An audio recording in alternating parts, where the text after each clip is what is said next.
지난번에 우리가 생명책에 대해서 잠깐 하다 말았습니다. 그래서 오늘 생명책에 대한 말씀을 드리고 그 다음에 빌라델피아 교회로 넘어가겠습니다. 생명책, 그야말로 많은 분들이 지난번에 말씀드렸지만 천국에 가면 생명책이 있더라, 책을 봤다. 또 심지어는 이교도들도 죽은 다음에 갔더니 뭐 심판자 앞에 큰 책이 놓였더라고 많은 사람들이 와서 이야기를 하는 것을 저는 많이 들었습니다. 과연 그러면 정말 지난번에 말씀드렸지만 하나님께서 꼭 생명책이 어떤 책이 있어야 과연 인간들을 심판할 수 있는 그런 분이지 저는 그렇게 생각을 안 합니다. 그래서 오늘 계시록에 있는 말씀 잠깐 소개해드리고 계속해서 말씀드리겠습니다. 계시록 20장 12절에 보니까 또 내가 보니 죽은 자들이 물은 대소하고 그 보좌 앞에 섰는데 책들이 펴 있고 또 다른 책이 펴졌으니 곧 생명책이라. 죽은 자들이 자기 행위를 따라 책들에 기록된 대로 심판을 받으니라. 여기에 두 책이 있는데 하나는 생명책이요, 하나는 행위록입니다. 다시 말하면 생명책은 복음의 책을 의미하고 행위록은 율법책을 의미합니다. 행위에 따라 심판을 하는 것은 율법이 하는 일이요, 생명책은 다시는 심판을 받지 않는 하나님의 자녀들의 이름이 기록된 책을 의미합니다. 다시 말하면 예수 그리스도의 보혈로 구속을 받은 사람들은 영원히 심판을 받지를 않는 것입니다. 여러분들은 성경에서 기록된 많은 이름들이 우리와 관계가 전혀 없는 것처럼 생각을 합니다. 여러분들이 아셔야 할 것은 성경책에 기록된 많은 사람들 중에 나의 이름도 여러분의 이름도 기록이 되어 있다는 것을 먼저 아셔야 할 것입니다. 우리는 마저 그냥 아브라함, 이삭, 야곱, 또 12지파 쭉 나오니까 나하고 관계없는 이름들이라고 생각하지만 그렇지를 않습니다. 그 당시 유대 사람들을 하나님께서 선민으로 택하사 그 택한 박사가 만들어 그들을 기본으로 삼으신 건 맞지만 우리 모두도 그 성명책에 다 기록이 되어 있다는 사실을 여러분들은 아셔야 될 것입니다. 그래서 우리는 성경책에 기록된 이름들을 한번 살펴봐요. 특히 구약과 신약을 비교해 봐야 할 것. 여러분 오늘 제가 이 말씀을 잘 생각해 보시고 판단하시기 바랍니다. 여러분들이 잘 아시다시피 이제 구약에는 야곱으로부터 난 12지파가 있었죠. 그렇죠? 그 다음에 신약에는 12사도가 있어요. 그 다음에 개인적으로는 이제 이스라엘 첫 번째 왕으로 부름을 받고 다윗을 죽이려고 쫓아다니던 사울이 여러분 아시죠? 이 사울은 베냐민 지파 사람이었습니다. 사무엘상 9장 21절에 보면 사울이 대답하여 이르되 나는 이스라엘 지파의 가장 작은 지파 베냐민 사람이 아니니까 또 나의 가족은 베냐민 지파 모든 가족 중에 가장 미약하지 아니하니까 당신이 어찌하여 내게 이같이 말씀하시나이까. 이 말씀 뭐예요? 다시 말하면 사무엘이 이제 사울을 기름 부어서 이스라엘 왕으로 삼으려고 하니까 어찌 이러십니까? 나는 이 이스라엘 12지파 가장 작은 지파 베냐민 지파 중에 한 사람입니다 라고 말을 합니다. 여러분 잘 아시다시피 사울은 끝까지 다윗을 죽이려고 쫓아다니던 왕이었습니다. 그런데 신약에도 역시 사울이 있죠. 여러분 잘 아십니까? 아시잖아요. 그러니까 구약의 사울, 신약의 사울 똑같은 베냐민 지파 사람입니다. 빌립보 3장 5절에 보니까 나는 8일 만에 할례를 받고 이스라엘 족속이요 베냐민 지파요 히브리인 중에 히브리인이요 율법으로는 바리새인이요라고 되어 있습니다. 여러분, 이 사울도, 신약의 사울도 예수 믿는 자들 죽이려고 쫓아다니던 그런 사람이었습니다. 구약의 사울도 역시 예수 그리스도의 족보의 뿌리인 다윗을 죽이려고 쫓아다니던 베냐민족 지파 같은 족속의 사람이었습니다. 여러분, 베냐민 지파에서 바로 똑같은 사울이 구약과 신약에 기록이 되어 있습니다. 그 다음에 구약시대의 엘리야와 이세벨을 여러분 보시죠. 자, 구약시대의 엘리야도 역시 디셉 사람으로 그 옷은 약대 털옷을 입고 가죽띠를 띠고 약대가를 띠고 그 다음에 사람이 음식을 먹지 않고 까마귀가 주는 그런 떡과 물을 마시면서 그도 역시 광야에서 살던 사람이었습니다. 또한 그도 역시 누가 죽이려고 했어요? 이세벨, 아합의 왕녀 이세벨이 그 엘리야를 죽이려고 끝까지 쫓아다녔습니다. 그 다음에 신약에 바로 이 세례 요한을 한 예수는 그를 이 시대의 엘리야라고 말씀했지 않습니까? 그런데 그 엘리야, 신약의 엘리야는 누가 죽이려고 쫓아다녔습니까? 바로 헤롯의 왕녀 헤로디아가 그를 죽이려고 다니다 결국 꼬투리를 잡아서 결국은 신약의 엘리야 세례 요한을 죽였습니다. 자, 잘 생각해 보세요. 아합의 이세벨이 구약의 엘리야를 죽일 쫓아 결국은 엘리야를 죽이지 못했습니다. 내가 하루 만에 너를 죽이지 못하면 벌의 벌을 내가 내리기 원하라 했지만 결국은 하나님은 그의 손에 엘리야를 붙이지 않았습니다. 그런데 신약에 와서 또 엘리야는 똑같이 세례 요한도 약대 털옷을 입고 가죽띠를 띠고 광야에서 외치는 자의 소리였습니다. 똑같습니다. 그리고 이 세례 요한을 죽인 자가 바로 헤롯의 왕녀 헤로디아 통해서 결국은 세례 요한의 목을 자르도록 했습니다. 그러나 죽었습니까? 천만에요. 엘리야는 죽지 않았습니다. 여러분, 마태복음 17장에 보면 변화산성에서 모세와 엘리야가 나타난 사건을 여러분들은 잘 알고 계실 것입니다.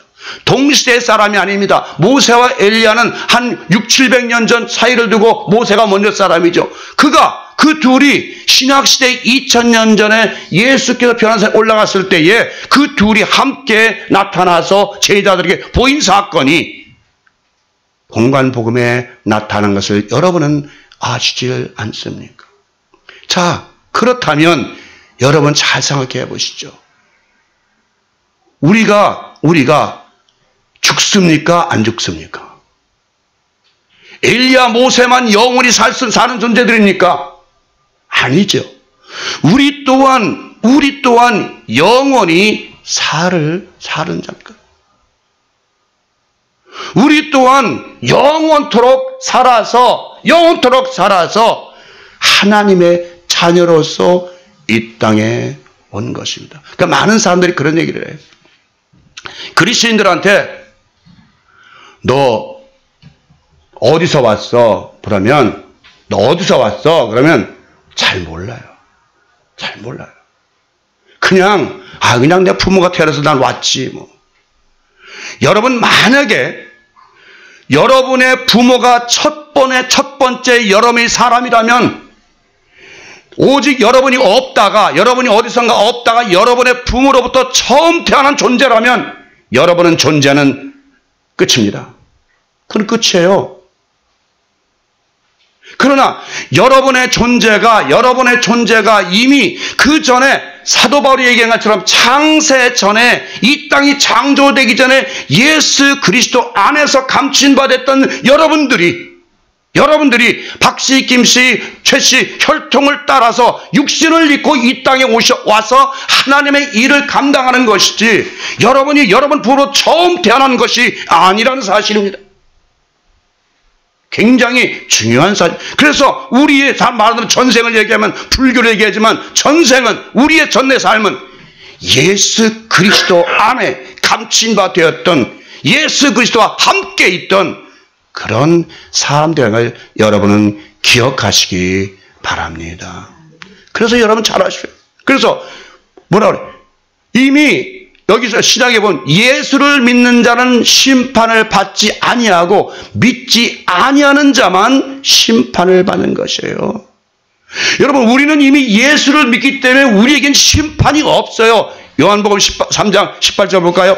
그를 믿는 자는 심판을 받지 아니하는 것이요 믿지 아니하는 자는 하나님의 독생자의 이름을 믿지 아니함으로 벌써 심판을 받은 것이니라 라고 했습니다. 자, 여러분이나 저는 이미 예수 그리스도의 이름을 믿고 그를 따르고 그의 자녀가 되고 그의 지체가 되었으므로 우리는 절대로 심판을 받지 않습니다.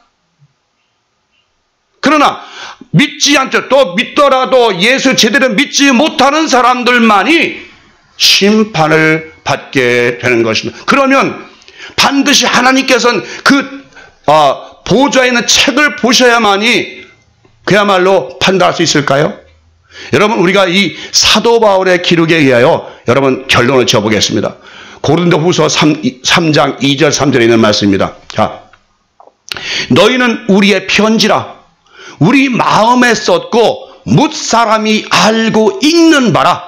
너희는 우리로 말미암아 나타난 그리스도의 편지니 이는 먹으로 쓴 것이 아니요 오직 살아계신 하나님의 인으로 쓴 것이며 또 돌판에 쓴 것이 아니요 오직 육의 마음판에 쓴 것이라. 여러분 구약시대 때에는 십계명을 두 돌판에 써서 전했습니다. 그러나 신약시대는 무슨 말씀입니까? 바로 우리가 하나님의 책이요 우리의 마음판에 성경 말씀이 하나님 말씀이 기록이 된 하나님의 책이요 하나님의 생명책이라는 것입니다. 자, 우리가 갔을 때 하나님 앞에 섰을 때에 우리 안에 하나님의 말씀이 기록되지 않았으면 우리의 마음판에 하나님의 말씀이 전혀 없으면 그 사람은 아무리 예수를 믿었다 하더라도 그 사람은 행위에 따라 심판을 받을 수밖에 없는 것입니다. 그러나 우리는 이미 하나님의 생명책의 말씀이 우리의 여러분 저나 제 마음판에 새겨졌다는 것이에요. 그러니까 우리는 일단 하나님 앞에 가면 그런 책이 필요 없어. 왜? 우리 안에 하나님의 말씀이 기록이 되어 있기 때문에 먹으로 쓴 것이 아니라 하나님의 성령으로 인쳐서 써 있기 때문에 우리는 심판을 받을 필요가 없다는 것이 구약시대 때 돌판에 쓴 것들은 그것을 읽고 외우고 그걸 지켜야만이 안 지키면 심판을 받았지만 돌판에 쓴 것이 아니라 이제는 손수 하나님께서 손으로 그 돌판에 썼던 그 하나님의 영으로 인으로 우리의 마음판에 여러분의 심령 가운데 그 말씀이 새겨졌기 때문에 여러분과 제가 바로 하나님 앞에 생명책이요 진리책이요 거룩한 하나님의 자녀가 되는 것입니다. 여러분 자꾸 생명책을 어디 가서 찾지 마세요. 여러분이 생명책이 되지 못하는데 여러분한테 하나님의 말씀이 기록이 되어 있지 못한데 어디 가서 생명책을 찾는다는 말입니까? 모든 진리는 항상 다른 사람으로부터 기록되는 것이 아니요 멀리 기록된 것이 아니요 여러분과 제 자신 안에 기록되어지고 여러분과 제가 자신이 진리 안에서 자유하고 여러분과 제가 바로 진리 그 자체가 되어야 되는 것입니다. 삶 자체가 진리가 되어야 되고 우리의 행동 자체가 진리가 되어야 되는 것이지. 우리는 자꾸 그 엉뚱한 얘기들을 제가 그것 때문에 옛날에도 엄청 많은 고민을 했어요. 하나님이 정말 생명책에 보셔야 되는 것인가? 일단 하나님 여러분 제가 말씀드렸지만 우리가 이 땅을 떠나게 되면 우리의 마음과 우리의 생각 모든 것을 가지고 간다고 제가 우리 안에 기록된 대로 우리가 만약에 죄를 회개하지 않고 그냥 우리 마음판에 기록하고 있으면 우리는 행위록이 되기 때문에 행위에 따라 그 죄에 따라 심판을 받을 수밖에 없는 것이. 그러나 우리에서 모든 죄가 사라지고 오직 살아계신 하나님 말씀으로 인쳐지고 기록되어 있을 때는 우리가 바로 하나님 앞에 생명체로도 하나님 앞에 설 수 있는 것입니다. 이것을 꼭 기억하십시오. 생명책이 따로 있다는 것이 아닙니다. 그렇죠. 하나님의 생명의 말씀이 마음판에 새겨진 사람은 곧 생명책에 속하고 그렇지 않은 사람은 그 행위에 따라 심판을 받게 되는 것입니다.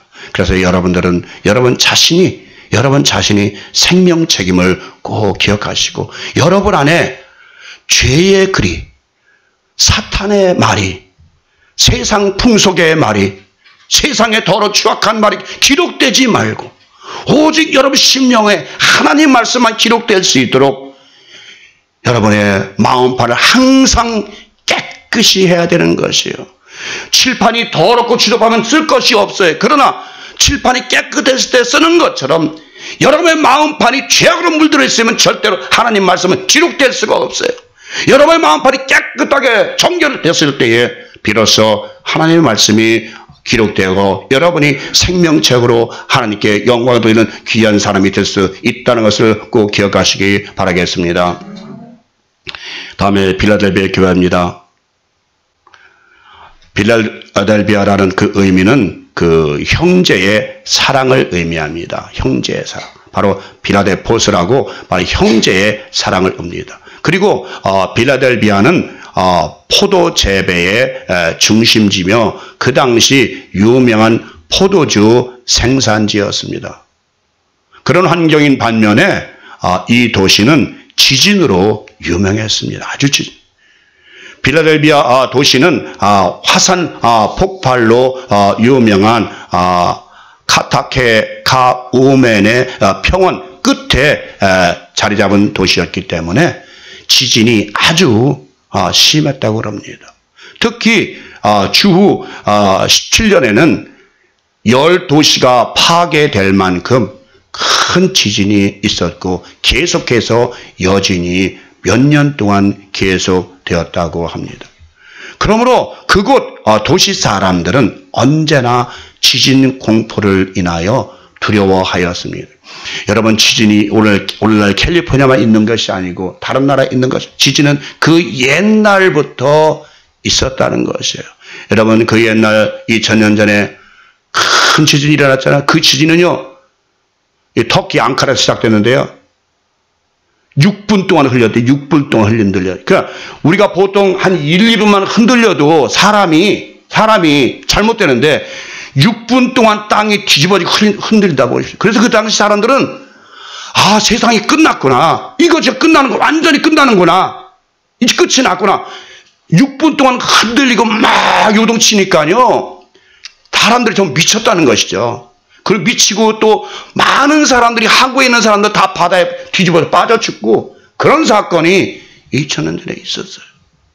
그 외에도 중국의 도쿄에 그 다음에 많은 지진들은 계속해서 있었고 여러분 잘 아시는 아간이 죄를 범해서 그 땅이 잃어버릴 그를 상대했던 게 바로 지진 사건이 아닙니까?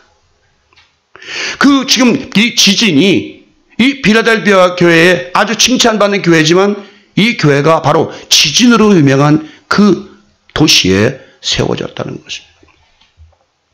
그러나 빌라델비아 도시는 다른 도시에 비하여 끝까지 살아남은 도시였습니다. 그 지진에도 불구하고 그 엄청난 그 재난에도 불구하고 1명의 주교와 1000명의 그리스도인들이 남아서 이 도시를 끝까지 지켰고 교회를 끝까지 지켰다고 합니다. 얼마나 대단한 신앙인지 알 수가 없습니다.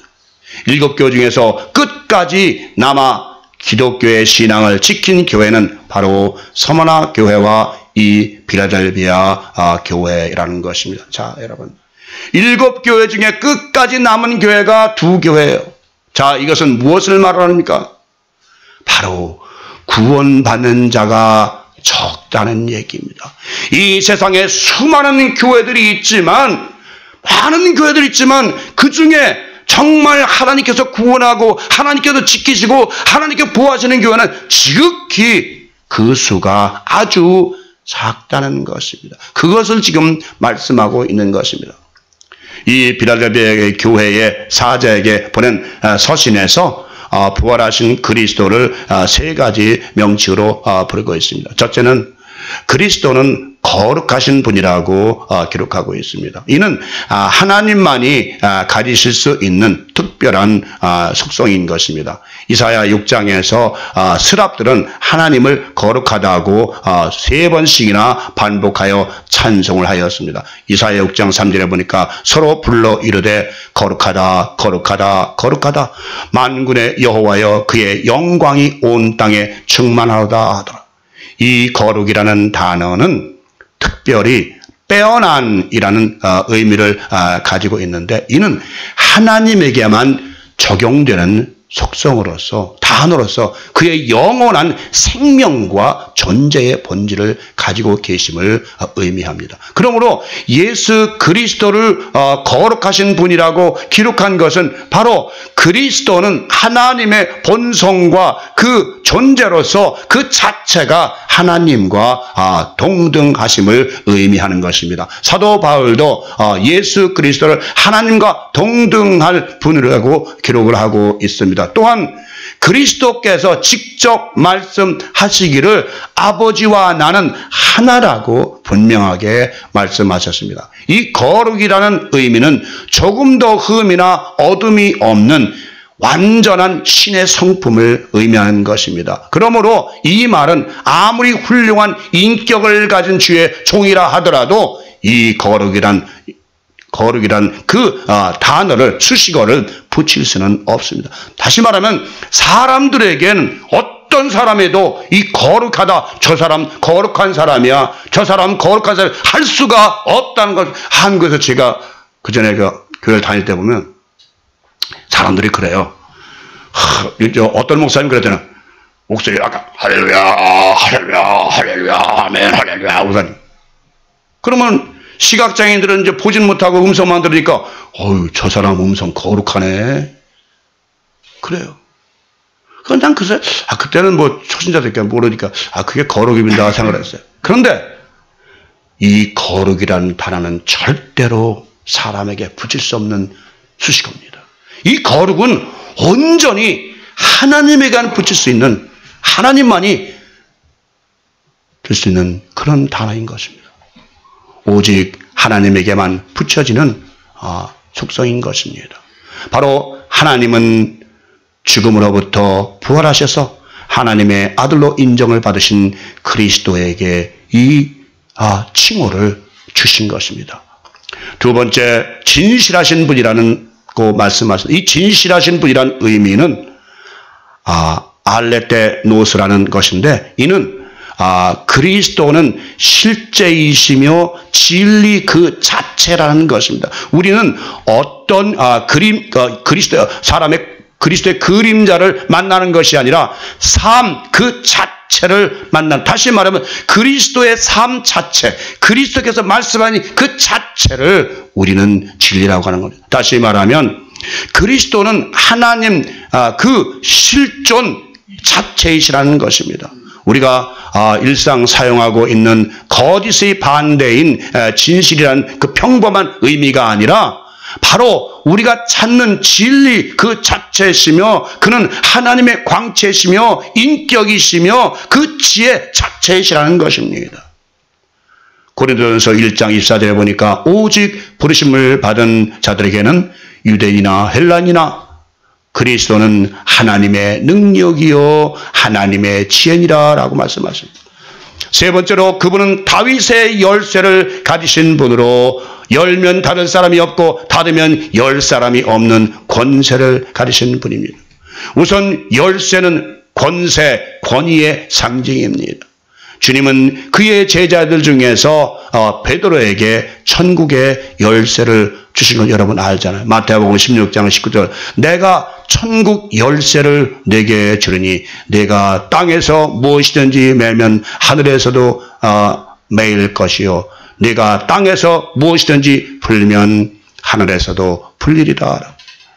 이 말씀 때문에 천국 열쇠를 베드로가 가지고 있다라고 천주교들은 얘기하고 있고 교황청이 그래서 많은 사람들이 천국을 가보니까 베드로가 열쇠를 가지고 있더라. 그래서 속으로 참 기가 막혀서 내가 정말 이거 어째서 그 사람들은 그렇게 그런 곳을 하지 않으면 믿음 신앙대로 신앙의 그 분수대로 하나님께 보여주신 걸 거예요. 그러니까 우리가 그 뭐랄 건 없지만 이 열쇠 베드로는 정말 천국에 여는 열쇠를 가지고 있는가? 이 말씀에서 열쇠는 바로 모든 사람의 죄를 매고 푸는 권세인 것입니다. 이는 바로 죄의 용서에 관하여 말씀하신 것입니다. 죄의 용서에 대하여 주님은 베드로에게 말씀하셨습니다. 마태복음 18장 21절 22절을 보니까 그때에 베드로가 나와 이르되 주여 형제가 내게 죄를 범하면 몇 번이나 용서하여 주리이까 7번까지 하오리까 예수께서 이르시되 내게 이르노니 7번뿐 아니라 7번을 70번까지라도 할지니라. 남을 용서한 자만이 자신도 용서를 받을 수 있습니다. 남을 용서하지를 않고는 결코 자기의 죄도 용서받을 수 없다는 것입니다.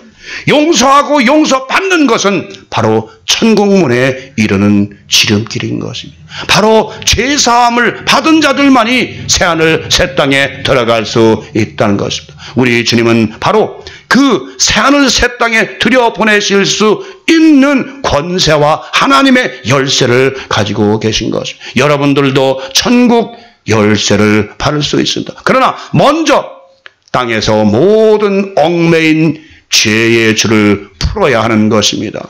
다시 말하면 이웃과 형제의 죄를 용서하고 자기의 죄도 용서받았을 때만이 천국 열쇠를 받을 천국에 들어가 있는 권세를 받을 수 있다는 것입니다. 각자의 자신 안에 꽁꽁 묶여있는 쇠사슬을 풀어내야 하는 것입니다. 그 죄의 무거운 쇠사슬을 풀어내지를 않으면 천국문은 열리지를 않습니다. 천국은 바로 각자의 심령 안에 있기 때문에 먼저 심령을 묶고 감싸고 있는 죄의 사슬이 풀어져야 하는 것입니다. 그동안 사단에게 매여있던 죄의 사슬과 자물쇠를 풀어내야 비로소 우리 안에 있는 천국문이 열리게 되는 것입니다.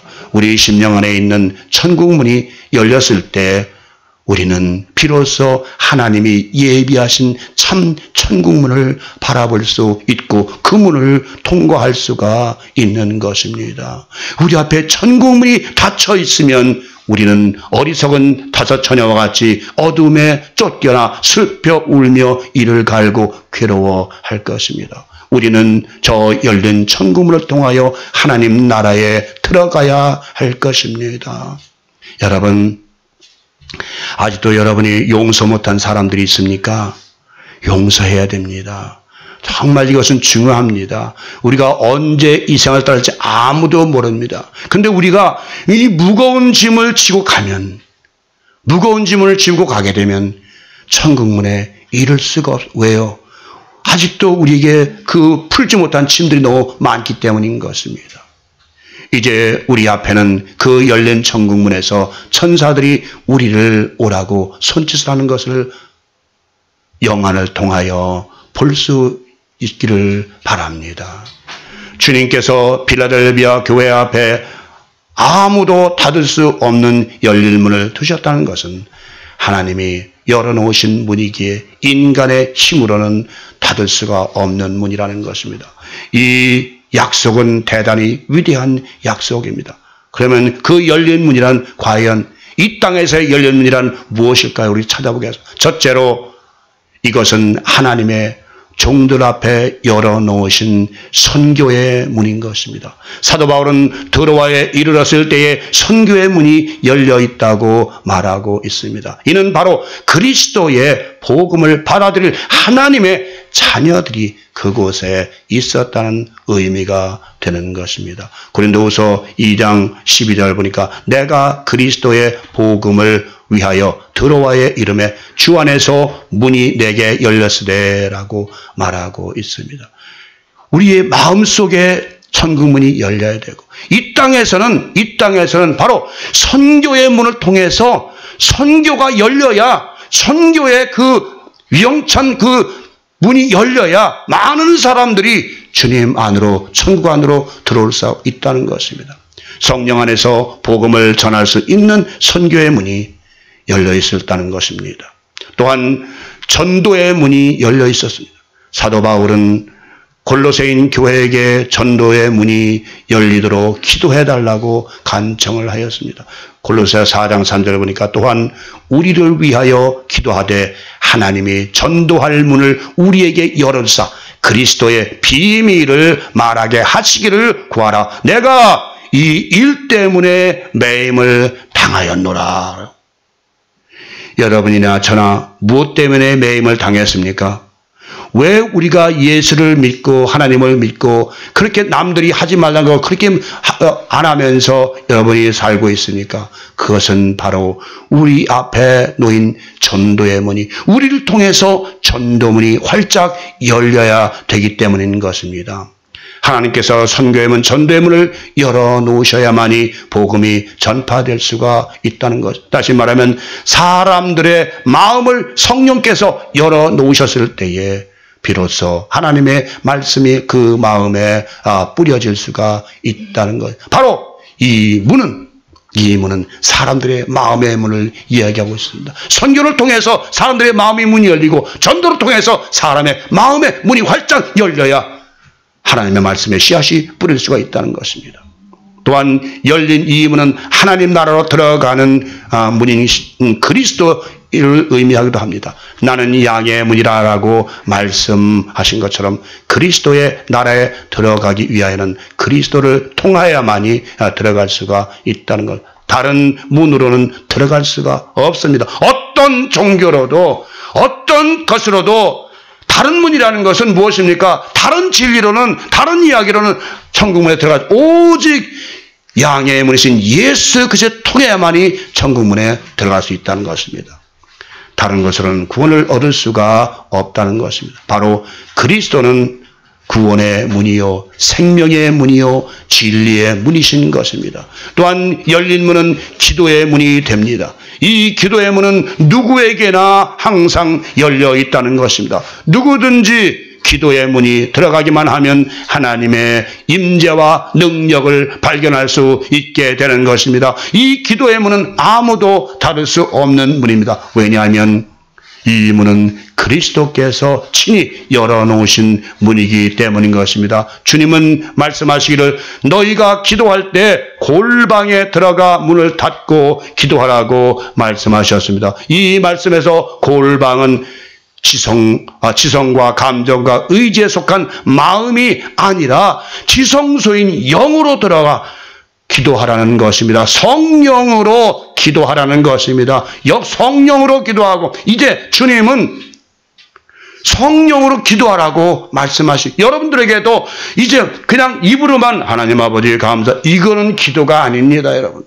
정말 우리가 성령 안에 들어가서 성령의 인도함을 따라 기도하는 그 기도가 참된 기도요 하늘에 상달되는 기도요 천사들의 손에 의해서 하늘 보좌에 옮겨지는 그런 향기로운 기도가 된다는 것입니다. 여러분 정말의 기도 저도 참 옛날에는 기도를요 그냥 웅얼중얼 하고 그랬는데 지금 생각해보니까 그게 아니에요. 기도는 성령 안에서 영 안에서 기도될 줄 믿습니다. 이제 시간이 얼마 남지 않았으므로 오늘도 이걸 다 못하고 다음 시간으로 넘어야 될 것 같습니다.